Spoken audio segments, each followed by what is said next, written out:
Hello YouTubers, Alaska Prepper here. Well, happy Sunday to all of you. I hope there's lots of you guys out here today having a good time in the chat. I know I'm going to have a good time today.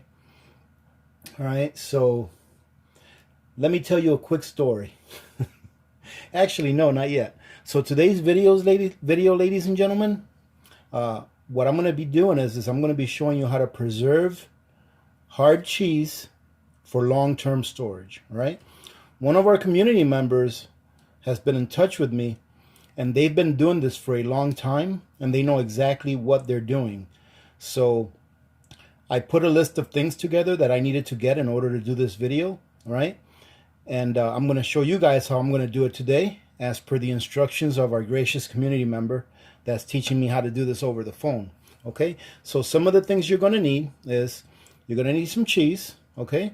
Today I'm going to do some mild cheddar, I'm going to do some Colby Jack, and I'm going to do some pepper jack, okay? And what I'm told is, and I've done a little bit of research on this, and it seems that when you preserve cheese the right way using wax, it's going to last you well in excess of 20 years. I hear 28 to 38 years, all right? As long as you do it right and as long as you store it correctly, okay? So I'm going to go all over that with you guys on this video. So let me tell you a quick story of the first time I tried doing this without any instruction. I went ahead and did everything wrong. First, I didn't allow the cheese to dry, which is one of the steps that I'll go through with you guys. And then I used the wrong wax, okay? I used paraffin wax, which is not really good for preserving cheese because it's harder, it's not as malleable as cheese wax is, all right? And they do use petroleum in that product. Even though it's food safe, I would call it, they still use petroleum, whereas in cheese wax they don't, okay? And when I stored it away, I stored them on top of each other inside of a box where it did not have any circulation to allow any air to circulate around it. All right, I just stored them in a little box on top of each other. I think I probably had about 15, 20 pounds. And I came back a couple weeks later and it was a big green blob. All right, so that was my first experience. So I'm very excited to do this today and to see how it goes. So what I'm going to do though is I'm going to cut these into half-pound pieces. And I'm going to do them in small pieces like that so that every month I'm going to come back to these and I'm going to show you guys what it looks like after a month, after 3 months, after 6 months, all right? If after the 6 months we're looking really good, I'm going to do a huge batch, okay? But that's how I'm going to start out, all right? So like I said, we're going to need cheese. You're going to need cheese wax, okay? I decided to purchase the black cheese wax. The only reason that I could come up with, and more than likely is probably not necessary to do with black, all right, is I figured that black wouldn't allow light in, which I don't really know if that will affect it or not. So I decided to go with black, all right? And where I end up storing this, it will be in a cool, dark room, all right, that has good ventilation, all right?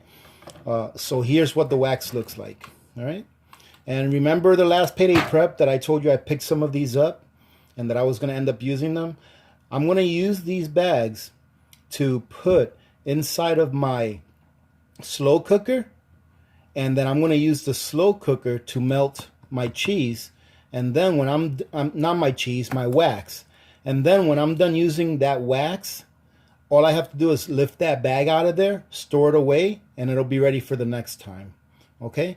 So that's what these bags are for.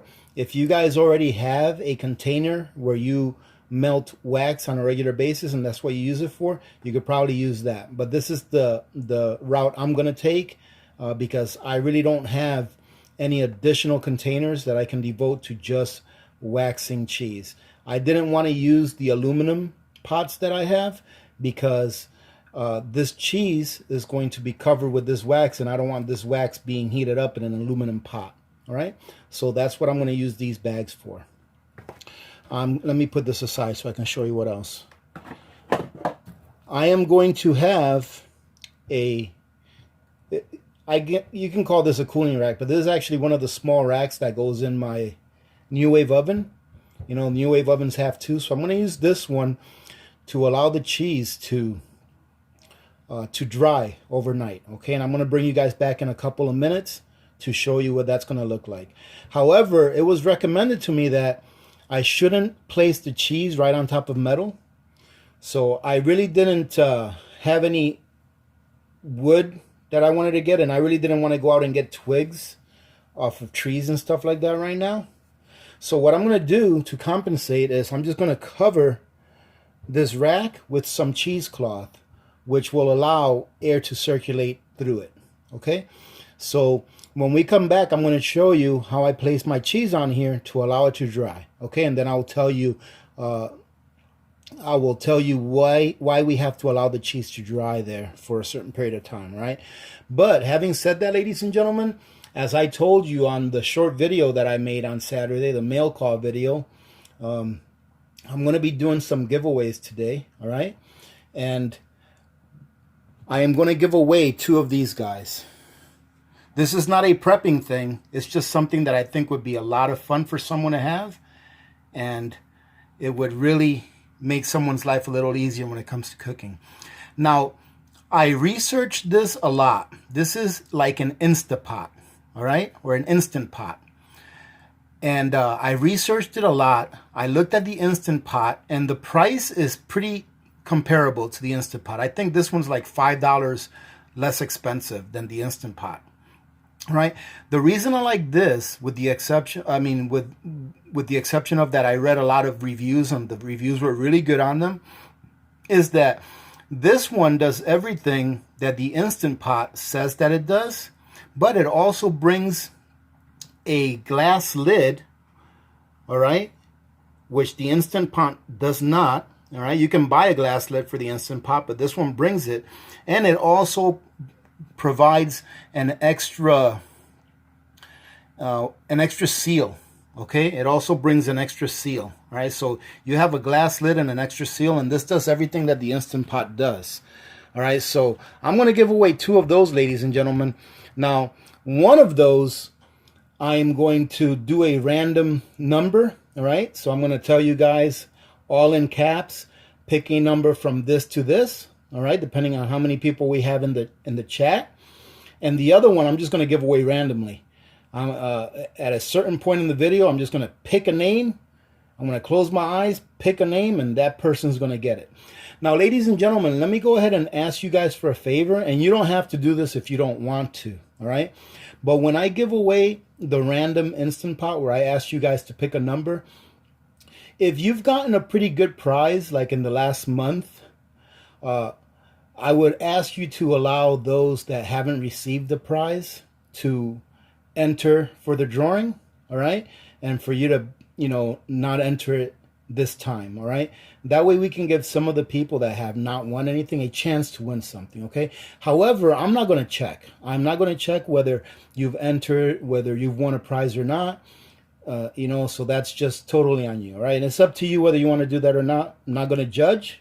If you do, that's up to you, all right? But I was hoping that maybe the people that have not, the community members that have not won anything yet, would maybe have a better chance of getting something. If those of you that have won something in the last month or so, foregoed picking a number for the first one. Now, the second one that I randomly pick is going to be 100% random, okay? I'm just going to pick someone at a certain time. When I feel like picking someone, I'm going to pick someone. And that person's going to get a message during the chat saying, hey, send me your information because you just won this pressure cooker. And this is actually a pressure cooker. And it does a lot of really cool things. I don't have one of these, but I really want to get one. And once you guys get yours, the two winners, I would like to see if you guys let me know how you like it. So I'll decide whether I want to get one or not. Right? In addition to that, ladies and gentlemen, I'm also going to be giving away about 3, maybe 5 ball pressure canning or ball canning books. All right, the ball books that teach you everything about canning and has a whole bunch of recipes. I'm going to be giving away anywhere between 3 to 5 of those, all right? And you may ask yourself, AP, you just did a giveaway not too long ago. Why are you doing another giveaway? So check this out. Remember that our anonymous community member that donated the $1,500 for us to give away the pressure cookers? Well, those pressure cookers, as fate would have it, were on sale. All right. At first, we thought that we were only going to give away 14 pressure cookers, all right, with the $1,500. And it turned out that not only did we give away 15 pressure cookers, all right, with the $1,500, but all of those pots, frying pans, and the Dutch ovens that I gave away, and the Coleman stove that I gave away, and the $50 that I sent to Rogue Preparedness. All of that was covered in the $1,500 because the pressure canners were on sale, and on top of that, they had a $5 coupon. So every single pressure canner that I purchased had a $5 coupon, all right, and they were on sale. So I was meaning to fork over the bill for all of the frying pans and the Dutch ovens and the Coleman oven that I gave away. I was thinking that I was going to pay for that. But the $1,500 covered everything, everything. See, ladies and gentlemen, it's true. When good people do good things happen. As fate would have it, we did all of those giveaways with the $1,500 that were contributed towards just initially 14 pressure cookers. All right. So I have some money that I was going to spend last time left over. And that's what I'm going to spend this money on. I'm going to give away 2 of these Corsi electric pressure cookers. And I'm going to give away anywhere between 3 to 5 of the Ball canning books. All right. So ladies and gentlemen, thank you very much for joining in today. I will be back in a second to show you guys what I'm doing with this cheese. All right. And then we'll get on with it. All right. Because I'm sure some of you want to win something today. All right. And I want you to win something. All right. Just ladies and gentlemen, I just want to tell you guys how much I appreciate you guys. And I know that material things is not everything, but it's my way of saying thank you guys for building such a great community. All right. This is why I do this. I do this for a couple of reasons: to thank you for the community that you have helped me build. And also because I want to be able to encourage you guys not to only pay it forward, all right, but also to prep. All right. So if you're here, you're not prepping, I hope that these things encourage you to prep, and not only that, but to stay with this community that is so awesome, and just keep reaching one and teaching one and repeating. All right. So we'll talk to you here in a second. All right, ladies and gentlemen, we're back. And as you can see, I've got my cheese here laid out. So what I did is I took the 1 pound blocks and cut them into 8 ounces. And I had a couple of 8-ounce blocks that I cut into 4 ounces. Okay. Now, from my understanding, you should be able to preserve these in 1 pound blocks just as well. However, like I told you all, my plan is to preserve these and dig into one of these the first month, all right? And then dig into another one the 3rd month, and then another one the 6th month before I proceed to making a large batch, all right? So what we're going to do is we're going to allow this to sit here for 24 hours, okay? So 24 hours from now, and the reason for that is we want to allow it to dry up a little. We want to allow some of this cheese to dry up, which is one of the mistakes that I made when I first tried to do this a few years back. Is I did not allow the cheese to dry up. So we're going to allow it to naturally dry up for 24 hours, and then we're going to be back and go to the next step, okay? One thing that I forgot to mention, actually 2 things. The first one is, one of the things we're going to need also is we're going to need some vinegar, okay? I'm going to use some distilled white vinegar, all right? And that's going to be used pretty close to the point where we actually dip the cheese into the wax, okay? So that's what we're going to need also. Another thing is when you handle this cheese, all right, when you're cutting it, make sure that your hands are really clean, okay? Because we want to make sure that we don't introduce any really bad bacterias all right, on top of this, all right. The air that's flowing around it, of course, has some bacteria in it, but it's not, you know, you can, you know, when you touch something like door handles and stuff like that, that's got really nasty bacteria. Okay, so want to make sure that your hands are clean, all right. Make sure that you let these out. As you can see, there's plenty of room for air to circulate around these, all right. And then we will be back, ladies and gentlemen. Well, I'll be back in about 24 hours, and for you guys, I'll be back in about 1 second. All right, so we'll see you then. Hello, YouTubers. We are back. So it's been about 25 and a half hours since I put this cheese out to dry out a little bit. Now, let me show you what it looks like. And also, let me tell you about the wood.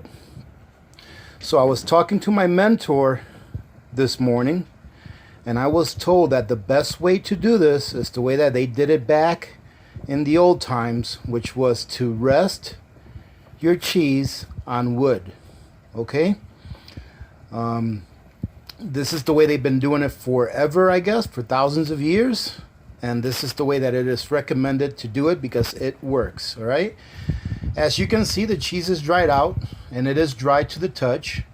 One thing you want to remember is remember to make sure that whenever you handle this cheese, that you have really clean hands, okay? So you don't have any bad bacteria in it. So now what we're going to do is, I've got the wax melting in a pot. Here, let me show you. Okay. Here's my wax. It's melting in a pot. I tried melting it in my slow cooker, but it was taking a really long time. But as you can see, I just created a double boiler here with my glass bowl. And you can see my plastic here that I'm using to capture the wax when we're done. And it's nice and liquidy. All right, for lack of a better term. All right, so this is ready to go. So what we want to do now is I'm keeping this on low, okay, so that it can stay melted. And what we're going to do now is we're going to prepare the cheese for dipping into the wax. So the step that you have to take prior to dipping into wax is you need to get some white distilled vinegar, okay? Don't use apple cider vinegar, all right? Or anything like that. It has to be white distilled vinegar, okay? And I'm just going to pour it on a plate. I figured this would be the easiest way to do it. It's just to put it on a plate that has a little bit of a bowl in it, all right? And what I'm going to do is I am going to take each piece of cheese and I'm just going to dip it on all sides, okay? Bam. I'm just going to make sure that all sides are covered in the vinegar. What this is going to do is it's going to allow for any additional bacteria or fungi or spores that were in the air to be neutralized. Okay? So I'm going to do that while I'm talking to you guys. By the way, let me go ahead and I'm going to continue to do this until the 30th of April. Melody Tanish, if you are watching this video, you need to contact me so that you can claim your pressure canner, okay? We are waiting on you, Melody, so please contact me so that you can claim your pressure canner and I can have it shipped out to you, right? If you don't want it, if you do hear this and you don't want it, send me an email anyways, or leave me a comment saying that you want to donate it to someone else, and we'll make that happen, okay? So, well, see, there's a little piece of pepper from the pepper jack. That wouldn't hurt anything if that stayed on there. Okay, so what we're doing is we're just covering this on all sides with the vinegar. And ladies and gentlemen, you didn't see this, but when I started, this is the second time that I started recording this. The first time that I started recording this part, I forgot that I had already put vinegar on the plate, and I grabbed the plate and the vinegar fell all over the floor. So I spent the last few minutes cleaning up before I started making this video again. Now my kitchen smells vinegary. All right, so we've got one more piece here. So ladies and gentlemen, what we're going to do after this is we are going to take this. I'm going to take this entire little rack that I've got here. All right, and I am going to place it in the freezer. All right, for about 15 minutes. Okay, that will allow the vinegar to dry off, number one, and also it will get the cheese cold enough so that when we dip it in the wax will harden quickly. Okay, because we want to be able to do that. Okay, so I'm going to bring you guys back when I take this out of the freezer and we are ready to dip. Okay, so we'll be back in a little bit. See you then. All right, ladies and gentlemen, we're back. Now, I just took the cheese out of the freezer, and as you can see, they're pretty dry. Okay, so what we're going to do now is I'm going to go ahead and dip the first couple of blocks so that you can see how I dip it. Well, let's see how long it takes, because really I haven't done this in a really long time, and the last time I did it was a really big fail. So I'm following the instructions as close as I can to what I was told to do. Okay, so we're both doing this for the first time here if you've never done it before. I'm going to start with the smaller blocks back here. Okay, and what I'm going to do is I'm going to dip half of it, all right, and then I'm going to bring it up and let the wax harden up. Okay, I'm going to let it harden up. Now, my mentor told me that I can double dip these, so I can let them harden up. And as you can see, I'm probably going to have to do that because you see the bottom here. So I think I'm going to double dip these while they're still here. And then I'm going to dip them one more time. Actually, that looks really, really good. See that? That looks really nice. And one thing that I've noticed, ladies and gentlemen, between this wax and the paraffin wax that I used last time, is that this wax is a lot more malleable. It is a lot more giving, so it's like stretchier, I guess you can say, if you want to call it that, all right? So there you go. See that?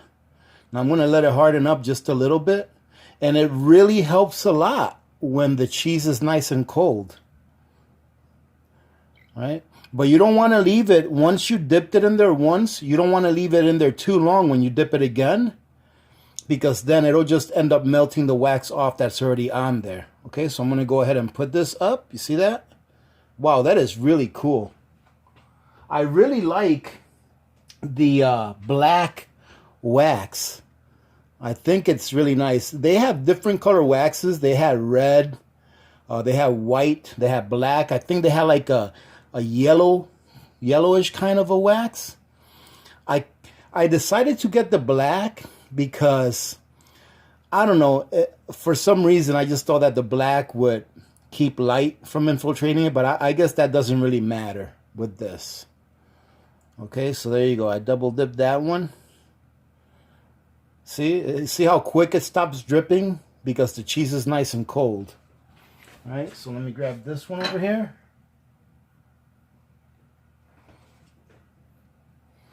I'm going to do this one. I guess we can do them all together, ladies and gentlemen. Just one dip. Hold it just for a second. And the thing is also, ladies and gentlemen, is that when you eventually use this cheese, when you eventually cut it up and use it, you can actually take this wax and reuse it. So once you buy the wax once, depending on how much cheese you're putting up, you can reuse this wax when you cut into the cheese. Now what I did here is I only put 1 pound of wax in this bowl, and I was told that 1 pound of wax will cover up to 10 pounds of cheese. And I was also told that if you're going to do, and look at that, that still has a little bit there, so I'm going to go ahead and dip this again. And I was told that if you're going to do 10 whole pounds of cheese, that you should have at least 2 pounds of wax in there. That way you're not trying to scrounge for the last bit. And there's a little hole right there. I really want to cover that up. So I'm going to go ahead and see if it'll get in there. There you go. It got in there real good. But look at that, how nice and hard. And this is looking like really good too. Boy, that's nice.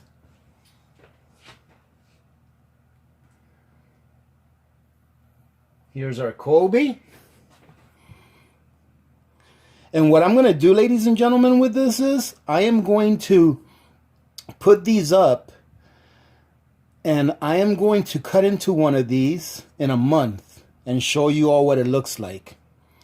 And then I'm going to cut into another one in 3 months, and I'm going to show you guys, and then 6 months.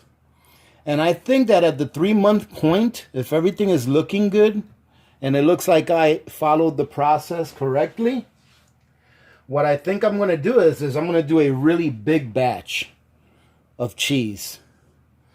Because I'll know, it'll be, I'll have confirmation after 3 months that the process is doing what it's supposed to do in as far as preserving the cheese. Okay, so you know how I end up with some little holes in the bottom there like that? I know why I'm doing that, because I'm touching the bottom of the dish. I shouldn't be touching the bottom of the dish. Okay, so you see, when I don't touch the bottom, it covers everything. Okay, so look at that. That is really cool. I am so glad that I was able to, get some guidance in how to do this properly, because I don't know if you guys have bought any of the freeze-dried cheese, but man, that's so expensive, all right, for what you get. And every once in a while, I see a big sale, a really good sale on cheese.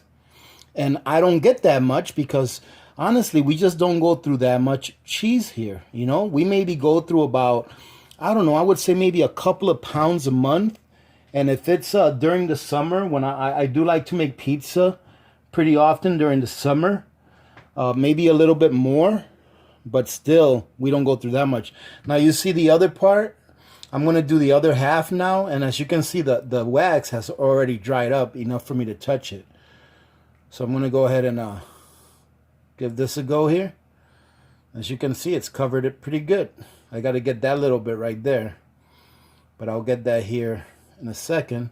And look at that, this one covered it really nice, but I'm still going to double dip it. Okay, and then I'm going to do it like this also. And then I'm going to come back. There you go. I'm going to come back and get this top part also. So I think that one of the tricks to this, as is to a lot of other things, is that you have to be patient.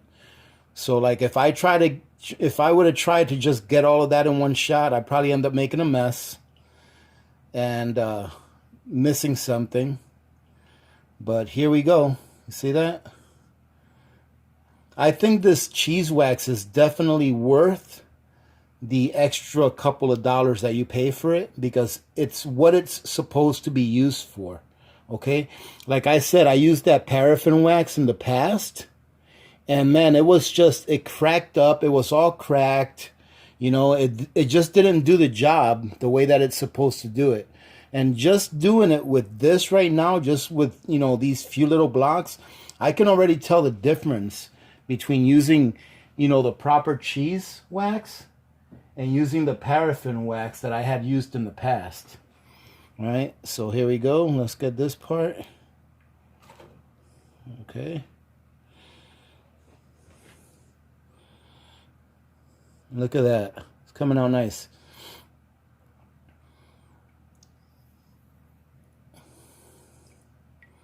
Okay. Got everything covered. And I think I'm going to go ahead and get this bottom part real quick. And you just want to make sure, ladies and gentlemen, that you have everything covered. And I just got some wax on my fingers. or on one of yeah, on a couple of my fingers. Don't do that because it's pretty hot. You see that? Now I got black fingertips. Right? So it says a lot about using more wax than what you're going to need, because it gives you that extra, that extra depth that you can dip your cheese into. Right? Because as you can see, you see how I'm struggling now to try to get it dipped far enough to cover everything, which is okay. Part of the wax that I did the first time was still good enough to where I can hold it, and it's nice and firm now. All right, but I'm gonna have to probably come back to this one. All right, I'm gonna go ahead and I'm just gonna come back to this one and cover it when the rest of the other wax has been or has gotten a little hard. All right, and there's nothing wrong with that, ladies and gentlemen, if you do that, as long as you're covering it up pretty well. Okay. And I don't know if I'm just being paranoid, but I think that after these have all hardened really well, I might do another dip on all sides just to make sure. Uh-oh, look at that. Okay, look at that. Uh-oh, you see that? Wow, that was kind of cool because it fell off, but it didn't all fall apart. So there you go. We're still good. See what I mean? Look at that. I'm not going to edit this out because I really think you guys ought to see that, because you see what I mean? I was not being patient enough. Instead of just saying, hey, you know what? Let me stop for a second. Let me put this one back. All right. Because it's going to need another dip. Instead of doing that, I tried to get it done, in one shot. So there you go, ladies and gentlemen. That's a perfect example of be patient. All right. And I think that part of the reason why that piece of cheese slipped off is because I had wax in my fingers and it was slippery. So I'm going to take this wax off right now. All right. Actually, let me just take it off right here. All right. So let's go ahead and do this part. But the piece that fell in there was just a piece of wax. So it's fine. And again, that goes for the fact that you should I probably should have put the 2 pounds of cheese in here. The 2 pounds of cheese, the 2 pounds of wax, so that it would have given me a lot of depth. All right. So, however, it looks like it worked out all right. So I'm just going to put this one back, and then I'm going to come back and dip it again. Okay. So it pays not to be in a hurry. Absolutely. Let's go with this one right here. I really like this black wax. I really like this black wax.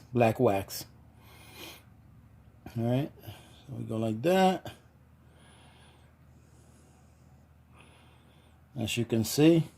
Easy peasy, ladies and gentlemen. This is definitely not rocket science. Even I can't mess this up. Let me tell you that right now. And we've got one more over here.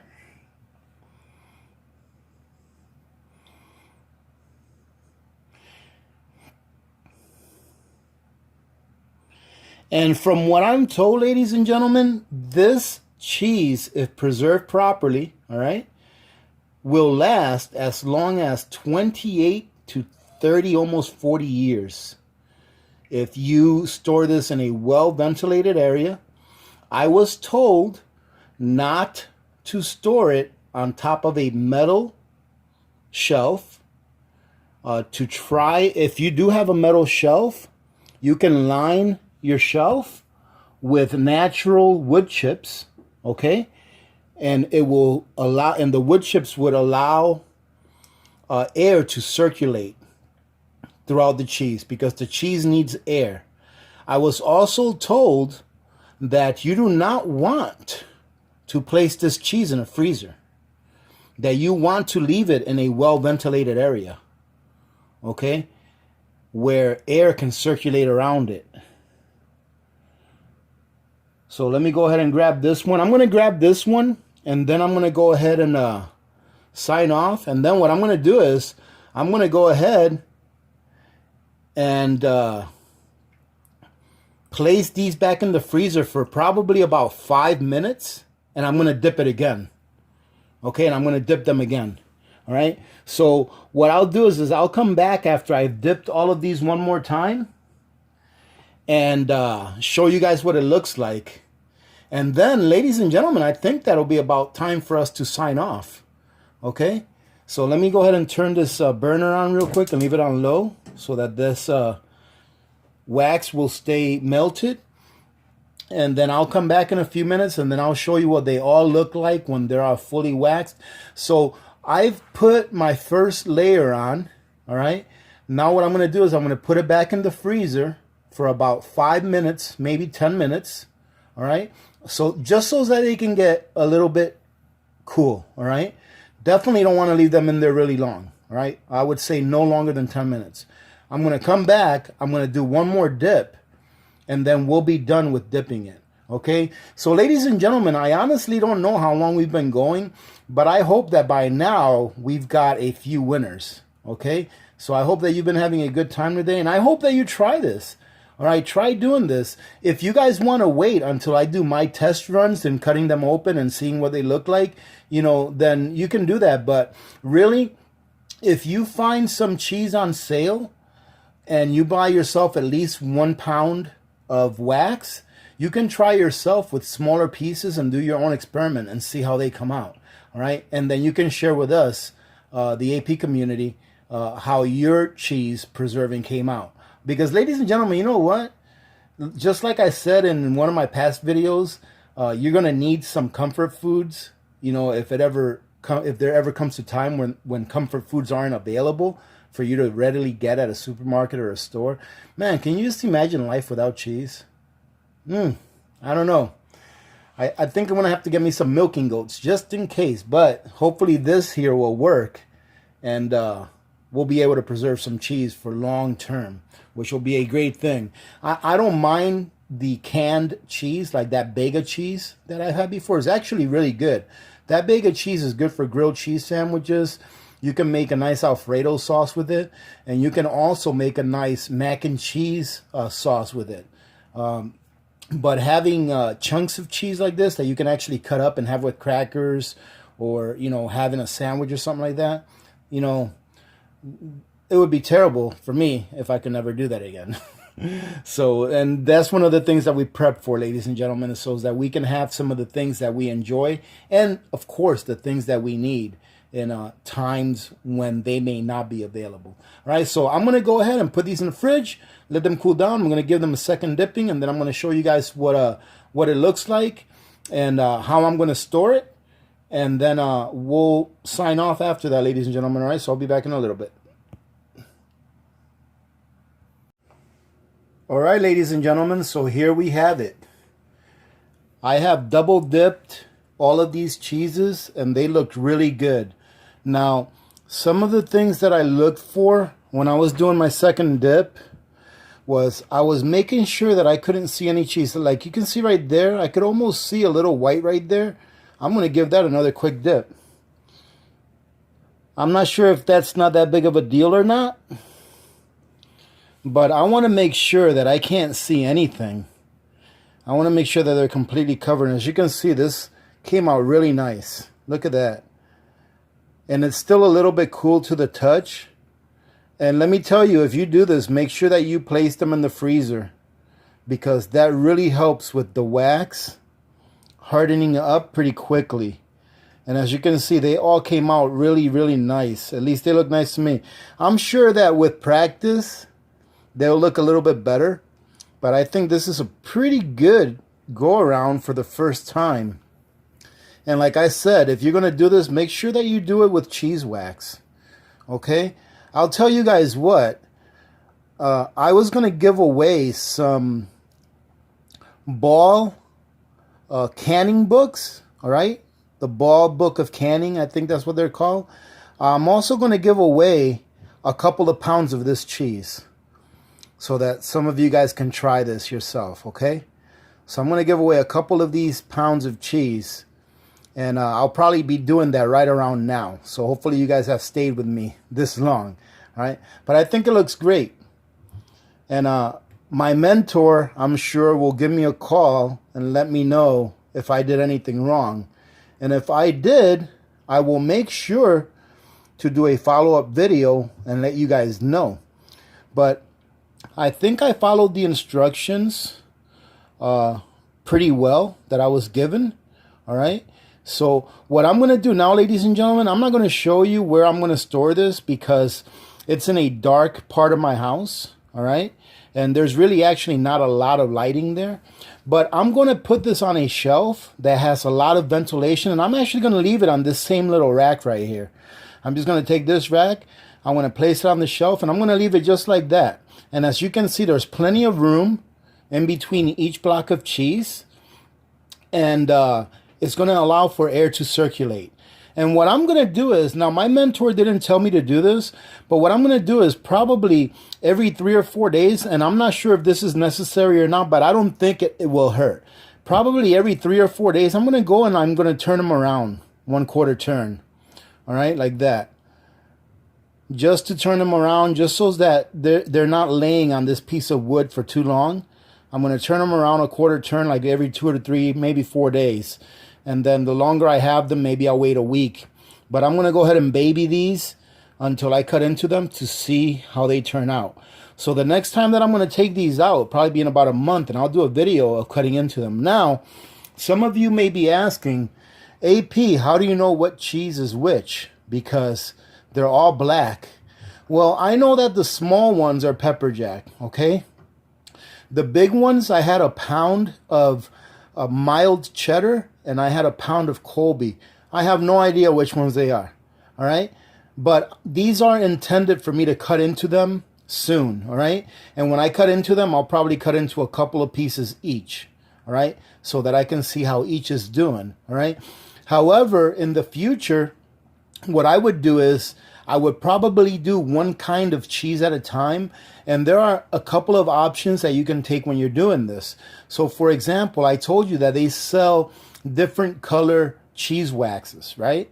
So you may want to color code your cheese, all right? So like, for example, let's say you're doing a mild cheddar, then you may want to do that one in red, all right? Let's say you're doing a pepper jack, you may want to do that one in black, all right, etc., etc.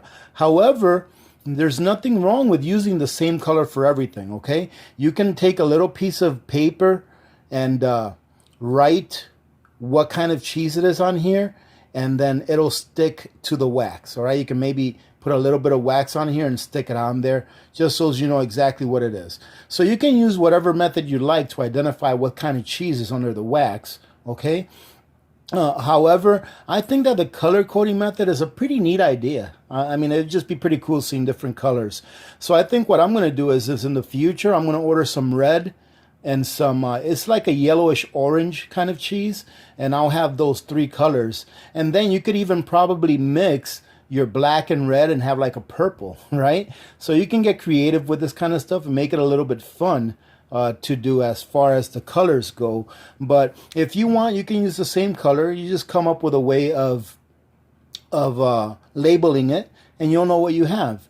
Now, another thing that I wanted to cover is you do not want to wrap this in plexi wrap. You do not want to put it in a baggie or anything like that. You want to leave it out in the open where air can circulate through it freely, all right? And you want to have it in an area that is well ventilated, all right? That way you can have a good circulation of air going through this, all right? If you contain this in any way, i.e. if you put it in a Ziploc bag or if you wrap it or anything like that, you're probably not going to have good results, because from what I understand, as far as my teachings go, is that you need to make sure that this is well ventilated.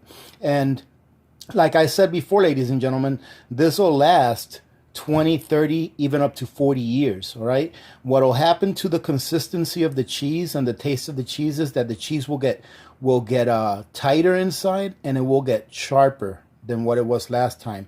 That's why I decided to go with a mild cheddar. That way, if I end up keeping this cheese for several years, by the time that I use it, it may be a sharp cheddar, okay? So that's what I'm going to do with this, okay? And like I said, I'm just going to store this in a well-ventilated area where it's not super hot, okay? Like I said, I've kept it I'm going to keep it in a room where it's probably never going to be above 70 degrees Fahrenheit, okay? That's where I'm going to keep it. All right, ladies and gentlemen. So, ladies and gentlemen, I hope that you had a good time today. I hope that those of you that won a prize, well, not I hope, but congratulations to those of you that have won a prize today. Melody Tanish, last call, Melody Tanish. I really, really want to give that pressure canner away to Melody Tanish, since she was one of the originals chosen. So that's going to be it for today, ladies and gentlemen. Oh, by the way, if you guys are not subscribed to the Marfugal report, I know that Marfugal News and Marfugal TV is very widely popular, but I was just on the Marfugal reports, and I'll tell you what, the young lady that hosts that program is extremely intelligent. And she was actually going through the founding fathers and the Declaration of Independence and the Constitution and stuff like that. And I think she's actually still alive. So as soon as I sign off here, I'm going to go and finish that video and finish that live stream with them. So I'm really, really glad that I found the Marfugal family, because I'll tell you what, ladies and gentlemen, if you're not subscribed over there, I know they have a ton of subscribers and everything like that. And it's not like they need me to be sending you guys over there. And obviously no one's asked me to, but if you like this community, I'm pretty sure that you'll like that community as well. All right.